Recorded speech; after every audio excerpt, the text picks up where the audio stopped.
असलामुअलैकुम crime update में लियाकत तुसी वेख रहे हो मेरा यूट्यूब चैनल। पाकपतन दा नवाई गांव सताड़ चक दे विच मिलावट माफिया ने पंजाब फूड अथॉरिटी की टीम ते धावा बोलिया, उन्होंने मारिया कुटिया और उन्होंने यरगमाल बनाए रखे। बाद दे विच पाकपतन DPO साहब ने की अहकामात जारी किए, इन्हों गिरफ्तार किया गया या इन्हों की जी मिल्क कलैक्शन सेंटर है उन्होंने सील किया गया। मुकम्मल तफसील नाल डिस्कस करांगे। साडे चैनल सब्सक्राइब करो, कमेंट दे विच इज़हार ख्याल लाजमी करना। PFA पाकपतन की टीम नूं जनाब मुखबरी हुई कि इस जगह पर जनाब एक मिल्क कलैक्शन सेंटर है और उस ते नाकिस दुध जिहड़े वो सेल होंदा है, बल्कि नाकिस दुध बना के जिहड़े वड्डे शहर हैं उन्हां दे विच सप्लाई करते हैं। और पंजाब फूड अथॉरिटी की टीम ने जनाब इत्थे छापा मारिया है और ये जिहड़ा मिल्क कलैक्शन सेंटर है सी पाकपतन दा नवाई गाँव है सताड़ चक, उत्थे जदों टीम पहुंची है तो 1000 लीटर नाकिस दुध जिहड़े बरामद किया है और बाद दे विच उन्हां दी हाथापाई शुरू हो गई। जिहड़े मिल्क कलैक्शन सेंटर के मालिक हजरात हैं उन्होंने फिल फौर अपने जिहड़े मुलाजमीन हैं उन्होंने जनाब आवाज़ दी और उन्होंने इस टीम जिहड़ी है ऐसी पंजाब फूड अथॉरिटी की टीम से धावा बोल दिता है और गालम गलोच हुई और इन्होंने इन्हों के गिरबान तक पकड़े, इन्हों के उत्ते अपना तशद्दुद किया। औरत के बाल तक इन्हों के नाल एक लेडी डॉक्टर है सी फूड अथॉरिटी की जिहड़ी है सैंपल चैक करती सी, उसते भी हाथ उठाया, उसके बाल वगैरह नोचे गए और इन्हों के कोल जिहड़े नकदी है सी मोबाइल है सन और दस्तावेजात हैं उन्होंने अपने कब्जे च लिते और इन्होंने तकरीबन 3-4 घंटे जो ना उत्थे जरगमाल बनाई रखा। लोग ज़्यादा हैं, तकरीबन 10-15 लोग हैं और ये पूरी सरकारी टीम ते जनाब इन्होंने ना तशद्दुद किया और उन्होंने अपने कोल रखा। बाद दे विच जनाब 15 ते कॉल हुई, पुलिस ने रेड किया।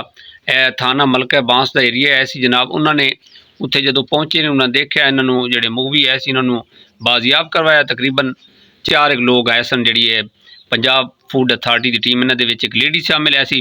वो तस्वीरें तुसीं देख रहे हो कि इस दे नाल वीडियो सोशल मीडिया पर वायरल हुई है। बाद दे विच जनाब DPO पाकपतन जवेद चद्दड़ साहब ने इस वाक़े का फौरी नोटिस दिता और उन्होंने सख्त कार्रवाई के अहकामात जारी किए, आर्डर जारी किए कि फिल फौर जिहड़े इस कलैक्शन सेंटर है मिल्क कलैक्शन सेंटर इस दे जिहड़े अपना जितने मुलाजमीन हैं जिहड़े ते मालिक है उन्होंने गिरफ्तार किया जाए और इन्हों के खिलाफ सख्त कार्रवाई की जाए।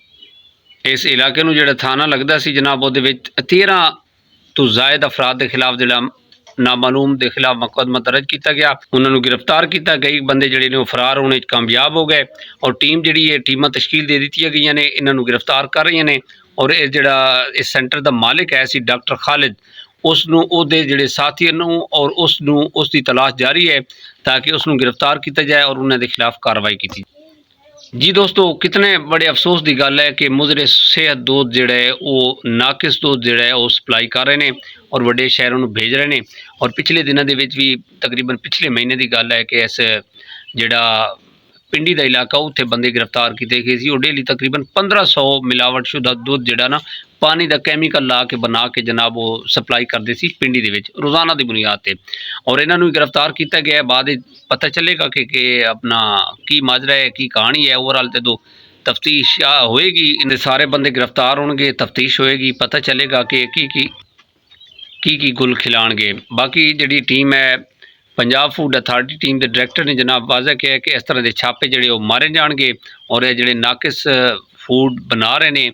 कल एक पठानकोट दे विच भी छापा पिया है जिहड़ा जनाब जेली मशरूबात दियाँ बोतलां उस तो बाद जूसेस वगैरह बना रहे सी, उन्होंने फैक्ट्री से छापा मारा गया नाकिस और लेबल ला रहे सी ओरिजिनल जी मल्टीनेशनल कंपनी की ब्रांड है उन्होंने नाम ला के जनाब वो सेल कर रहे सी। यह हालात चल रहे हैं, कैमिकल मुजरे सेहत दूध जिहड़े ने वो सप्लाई हो रहे हैं। जी दोस्तों, यह जो वाक़या होया है ये पाकपतन का नवाई चक है सताड़ चक, उत्थे वाक़या रूनुमा होया है। बाकी तुसी कमेंट दे विच इज़हार ख्याल लाजमी करो कि तुसी इस बारे की कहोगे। आए दिन जनाब मुजरे से दूध और जेली मशरूबात ओवरऑल जितने ये ड्रग्स जितने ये माफिया हजरात हैं सरगर्म होए ने सानू साथ देना चाहिए अपने जिहड़े सरकारी इदारे हैं इन्हां दा, ताकि फिल फौर जनाब वो छापे मरें और ये जिहड़े मुजरे सेहत दूध है या ओवरऑल जितने मशरूबात वगैरह हैं मुजरे सेहत जिहड़े जेली बना रहे हैं गिरफ्तार करके उन्होंने कैफे किरदार तक पहुँचाया जाए। इसे पैगाम के नाल सानू इजाजत दो, अपना ढेर सारा ख्याल रखा है। खुदा हाफिज़।